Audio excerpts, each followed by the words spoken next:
didn't see you there. Tonight, we have a very special episode of Philosophical Encounters.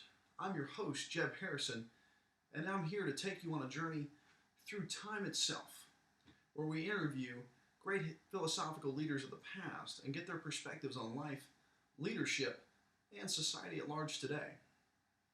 You know, the man we have with us this evening might possibly be one of the greatest philosophers to ever walk the planet. His teachings on morality and on leadership changed Western civilization for the past 2,000 years and has shaped the very course of mankind. So, with that being said, sit back, relax, and enjoy yourself as I take you on this journey to meet Christ himself.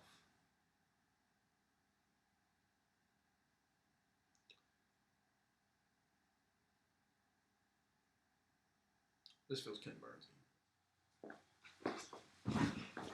Whoa, Jesus, is that really you? Sup, Brahim? Yeah, it is I, Jesus. You know, you look a lot like somebody I know. It'll come to me later. Anyway, you know, to be honest, I really didn't expect to see you this early in life, unless my brother was driving and went the wrong way over a median. But that was pretty much the only way I envisioned it, not having you sitting here on my couch for an interview. That's pretty cool, dude. Well, you know, kind of a detour for me, too. I wasn't really expecting to be here today, but, you know, you get the call, you do what you gotta do. And, yeah, just a quick shout out to our sponsors before we begin. Granite for this killer copy of the Ten Commandments, which I totally borrowed from Moses without asking today. And also for Holy Land R Us for hooking me up with the sweet robes. So, yeah, it's good. It's good. I have no words. Nothing. I got nothing. So now that I'm here, is there anything you wanted to ask me? Who killed JFK?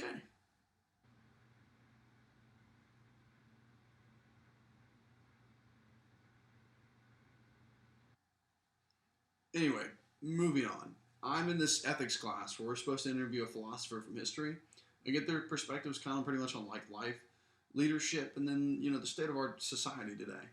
So I was kind of hoping you could help me out. Well, we don't have enough wine for this conversation, but I'll give it a shot, and I think I can help you. That's good, because otherwise I'd have to do Socrates, and my Greek's a little bit rusty. But, you know, I could try to make it work, even though I already know. Where would you like me to start? Well, I've read your biography a couple of times, and in your own words, though, what does leadership mean to you? Well, on a more serious note, leadership to me is giving of yourself to others, going through life and setting an example through humility and love of the right way to live your life and, you know, affect those around you. But what do you mean by that? You know, leadership isn't about wealth or material possessions, but it's about how you affect those around you. You know, are you willing to sacrifice of yourself uh, for the glory of God and to help your fellow man? Could you give me a word that I would associate this kind of leadership style with, or like the best way to describe it in your opinion? If I had to pick one word, it would be servant leadership. Though it's misunderstood as a leadership style because it's more than that. It's a way of life. A common way I tell people is by using the simple acronym, JOY. Me, others, you. What about the J? Sorry, bro. Jesus, others, you. My bad. I forget sometimes. Oh, that makes more sense. I get it now.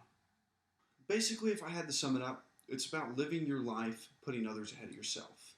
Living life with an outward focus instead of an inward focus. That's the key. That doesn't really sound like a lot of fun, though. It's not about fun or cool. It's about making a difference in your short time here.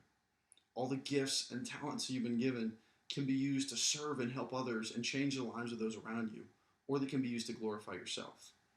And you know, the plus side of being me is that I'm never wrong. And so I can tell you with a personal assurance that a life of personal gain will always fall short of a life that is spent sacrificing and serving for others, even if you can't see it right now. Okay, so if I get this right, what you're saying is the job of a leader and the way to be a great one is to put the needs of those around you above my own and make sure I serve them before I serve myself? Yeah, and that a leader who cares more about others is the leader who will make the biggest difference, rather than a leader that is focused on himself. Okay, but what about like things like moral quandaries and ethical dilemmas and those types of situations? What do you do then? Well, in my position, there's very little gray. Right or wrong is pretty much a black or white matter. There's pretty hard and fast. Well, what do we do with some of the dilemmas that we face today that are at odds with your views, or the ones that you espouse aren't exactly popular with some of mainstream society? What do we do then? Well, Spurrier wasn't always liked, but he was always respected. Okay, but how does that apply? The dude stuck to his guns, man. Stood firm in what he believed in. Even when he wasn't popular or his style of play might have even been hated, Fun and Gun changed the way we play football. In the same way that as a leader, sticking to your morals through good times and bad can change the way that others lead around you. So, views on the current state of society. Where do you stand? You know, people think this is all new to me. It's same crap, different day. From the nomadic tribes wandering around Europe back in the day to Roman parties to heck, even the Roaring Twenties here in America. It's the same stuff. But none of which cannot be solved if you have enough servant leaders step up and put other people above themselves. That's the biggest deal here, and that's the biggest issue. However, on that note, I am so glad you guys got rid of puka shell necklaces and frosted tips. Both of those things were real crimes against humanity, people. Really didn't know that fell under things Jesus cared about, but good to know. I may occasionally be portrayed as a hippie in mainstream media, but those things were just a bad decision. Well, hey man, thanks for stopping by and telling me about some of this stuff and really helping me out for this class. I really do appreciate it. No problem, bro. I'm really glad I could. Besides, I gotta go tell the Pope to do some more Hail Marys, so I figured I might as well stop and see some of my Protestant brethren. Anyway, it's good to meet you, man. I mean, we've already met before, but now you've met me in person. Don't forget your Ten Commandments. Moses would be upset if you left them. Anyway, man, it's been good to see you. I will catch you on the flip side. Okay, I really just didn't say that. Sorry, my bad.